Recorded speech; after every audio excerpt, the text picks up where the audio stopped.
Hi, Black Bites family. It's Tanya, Chief Advisor in Community and Business Impact. I'm so glad to see you again. Tonight we have a special in-house, in-studio guest. We're going to be talking about things that deal with mental wellness and mental health, from a journey of our guests to impact to our community, to what should we be looking to do to service ourselves as well as a collective, to ensure that we're mentally able to withstand a lot of the things that we see happening going on in our society. So, of course, Marsha and Ed are here. And I would like to introduce the family to Tameka Brewington, licensed therapist and entrepreneur. And she's going to share with us about her practice, about her journey. And then again, she's going to help us to talk about some solutions and some strategies that we should be thinking about as a community or as individuals to ensure we're taking care of ourselves mentally and emotionally. So Tameka, welcome to Black Bites. It's a pleasure to have you here. Thank you so much. And I'm going to start off the questions with just your beginning, your journey. You're choosing this field of not just occupation, but of purpose. And just sharing that with us right now. Thank you. Thank you so much for having me. I would say that this profession chose me. I have been a mental health and substance abuse clinician for about 27 years. I started this journey in Alabama. I attended Troy University. It was Troy State when I started this path, and I actually started school as a pre-med biology major. Thought I wanted to be a doctor. Yeah, but I was a part of the Alabama school system. Yeah, and it did not prepare me for pre-med biology from that perspective, and could not get out of physics 2 and chem 2. So we had to decide what we were going to do from that perspective. Yeah. We had dropped it one time, and then we was about to drop it that second time. Yeah. So we was like, okay, we can't keep dropping these courses because we're trying to matriculate. So we had to figure out what we were going to do, and we decided that we liked math and biology, so we thought that we were going to be secondary education, but we didn't like education classes. Yeah, and so then we didn't like kids too much, so we couldn't teach. Yeah. So we were trying to figure out what we're gonna do with ourselves, and we took abnormal psychology, and our eyes were just like, "What is this? Right. This is next level." And that is kind of like when my soul kind of just opened up, and it was where I found my place. And so I changed my major to rehabilitation, and that is kind of how I found out what I wanted to do. And so I kind of fast tracked myself. I started taking more classes because I was about a year behind. And so I graduated in 5 years, which, it's okay. We graduated in 5 years, and thought we wanted to save the world through adolescence. And so my first job in the mental health field was working with adolescents. Working at the hospital, working with kids who had mental health and substance abuse issues. Yeah. That's a deep dive early. Yeah, It really is. Yeah, that's kind of how I came to this field. But currently, I have a mental health and substance abuse private practice. I have been doing mental health and substance abuse services for 27 years. And so the name of my practice is Real Talk Counseling. And we have since decided that we're not going to save the world through adolescence. Our niche is working professionals who are dealing with life transition issues. And so we work with individuals who are dealing with any type of transition, moving towards transitioning from careers, interpersonal issues, trying to level up, or trying to figure out what the next phase of their life is going to be. That is kind of what our sweet spot is.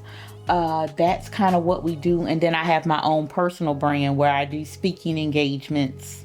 And I also work with individuals who don't necessarily want to come into the office where I go to them. So I have a concierge practice where I come to you. I'll come to your home. I'll come to you if you're on set or if you're out of the country, and things from that perspective, helping you navigate any type of life transition issues that you do. Wow. That encompasses so much, but it is exciting. It's never the same day twice. No, it's not. I can imagine that this journey that you help individuals find themselves is, what is the average time that you spend with a client? Is there, depending on if you're helping them to transition or, they have some type of lifestyle issue or mental health issue, what is the average amount of time that you spend? Well, if it's someone that I'm working with in a traditional setting, counseling is normative where it's insurance based. And so if it's insurance based, it's 50-minute sessions. And so it's once a week. But if it's from a concierge perspective, you determine how long I work with you. And so I can do 2-hour sessions, 3-hour sessions. You can book me for the week. You can book me for 6 weeks. You can book me for, a month. You can book me for, as long as you have the coins, I have the time. So it really just depends on what's going on with you. I do intensives. I have done things where I've worked with couples who are dealing with a crisis and things from that perspective. And so, if you need some intensive crisis interventions, I can do that as well. It really is depending on what's going on with you and how you want to invest in what's going on with you. Oh, I like that. Yeah. Talk to us about how you decided to start your own practice. Well, Dr. Himes, one of the things that I'm the oldest in my family. I don't like to be told what to do. Mm-hmm. So I always knew that I would have my own company. I didn't know what it was going to be, but I always knew that I was going to have my own company. I recognized when I was working for this agency, they had asked me to be an interim director, and I revamped what they were doing.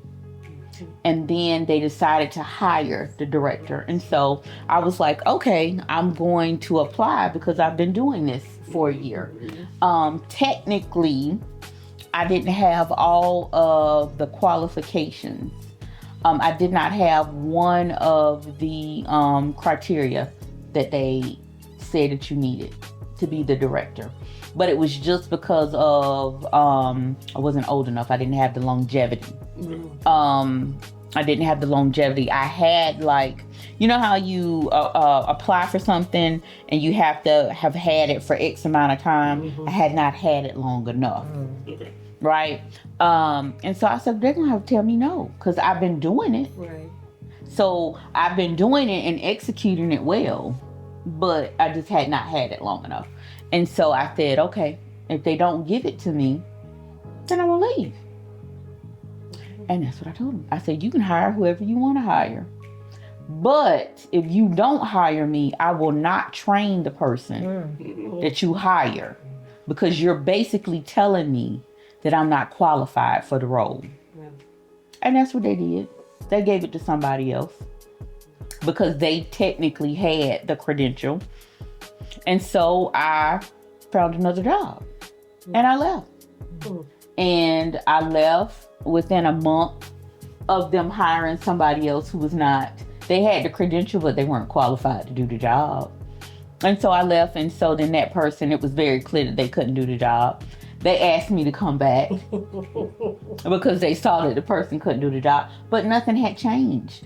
I still had not been in, wasn't long enough, it had been a month. And so I said, so what has changed? What's changed? Yeah. So on principle, I'm not coming back because you had me and you said no. And it was at that point I said, okay, I'm gonna have to let these people stop playing in my face. Let me go ahead and open my business and do what I want to do the way I want to do it. Because I had been in upper management long enough to know what to do and what not to do. I mean, my very first job out of college, I was already in a leadership role within 6 months. So it wasn't like I didn't know how to run a company. I had already had people train me, how to run a company. It was just a matter of me doing it. And so that was when I made the decision, okay, let me stop playing. Go ahead. And never look back. Never look back. I love that.